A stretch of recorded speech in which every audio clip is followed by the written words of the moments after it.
Colin, firstly, congratulations on a marvellous production. Everybody's absolutely delighted. How do you feel now that everybody has seen the first draft?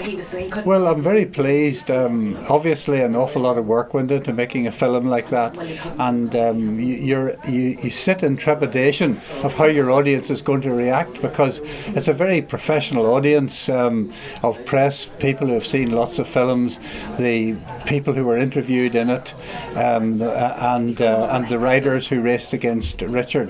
But as you said, everybody seems to be very pleased with it, so I'm very pleased. There was an awful lot of love in the room and an awful lot of love coming off the screen as well. That seems to be the universal appeal of Richard Britton. Oh, absolutely. In making this film, I was overwhelmed by the support that people were giving me to make sure that they had the very best. I had the very best photographs, the very best clips of film. People went out of their way. They got the motorbikes, the helmets, the leathers, everything that I needed, anything that I wanted. People supplied it, and they said, we're doing this because of Richard. Now, the finished product is fantastic. The hundreds of hours of footage that you had to go through. How long did it take you from the first idea right through to the finished product? Approximately 6 months, of which 4 months were editing. It's a 75-minute film, and there's an awful lot of separate scenes in it, as you probably appreciate. I think there's nearly 300 separate scenes in the film, and every single one of those had to be joined together in the right order. A script has got to be written and voiceover recorded. It was a very big exercise after all. It's virtually the length of a feature film. It is. We're delighted that it was the length of a feature film, and can I say congratulations on still having a functional family home after taking on something this big. Yes, well, I'm just clearing all the computer for the next project, which is the history of the Northwest 200 in the 1990s, which is the story of Robert Dunlop and Philip McCallum, basically. So that's the next big project. We're going to say congratulations on the success of that. Thanks a million for having us here in your home cinema, and we look forward to the next project. Thank you very much. Thank you. Ryan Farquhar, we've just watched the premiere of this. What sort of emotions does it drum up?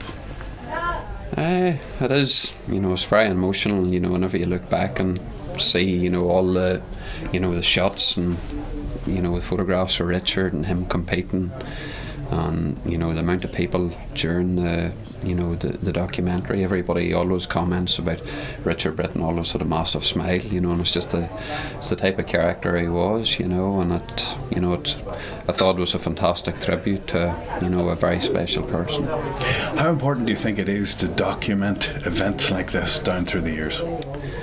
Well, from as long as I remember, there's been quite a few fantastic road racers that has come from Ireland, and if you go back even before my time, I remember, Joey Dunlop, Robert Dunlop, Richard Britton, the list goes on and on with the amount of characters, they're all unique in their own right, and it's something. From an Irish racing point of view, it is something pretty special that so many people remember, the characters that there was within our sport, and it's great that that whenever whenever they die, that they're not forgotten. There's a lot of people remember, the races that they had and the crack that they had with them. Different fans, and it is something pretty special. That these characters are remembered in the way that they are.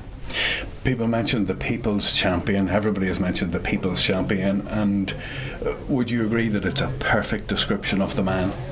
Well, having raced against him, he was more than the People's Champion. He was many times Irish and Ulster Road Race Champion and Regal Champion. He definitely stole the hearts of thousands of, fans right across the world. Really, I wouldn't say it's just in Ireland. No matter where you go in the world, anybody that knows anything about Irish road racing, they all know about Richard Britton, and it's something pretty special.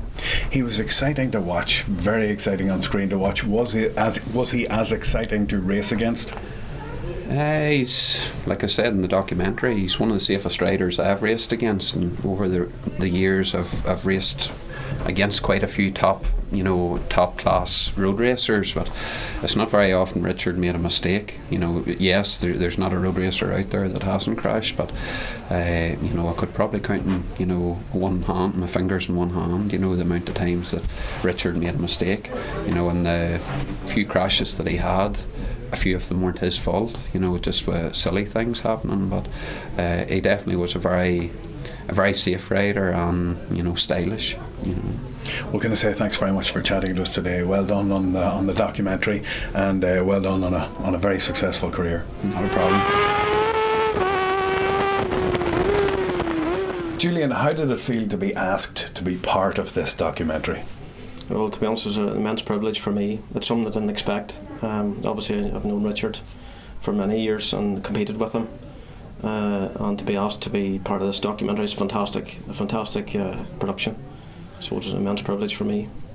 Now, your son's doing brilliantly at the minute. Tell us about his career. Well, Josh won the British Superstock 1000 Championship this year.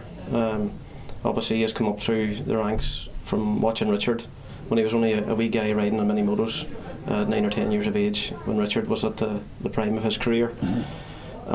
So to follow in those footsteps, to go through progress through the ranks, and finally become a British champion this year is a great achievement for him and for us as a family.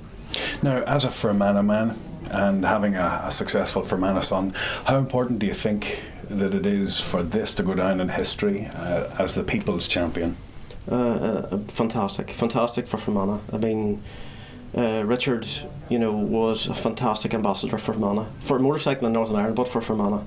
I mean, he was an immense character, colourful character, an immense talent, and to have this tribute, I think it's so fitting. It's so well made, and it's been amazing seeing it today. I can't wait to get a copy of the DVD and take it home and watch it again, because there's so many memories in it that I wanted to relive again as I watched it today, and I look forward to watching it again at home.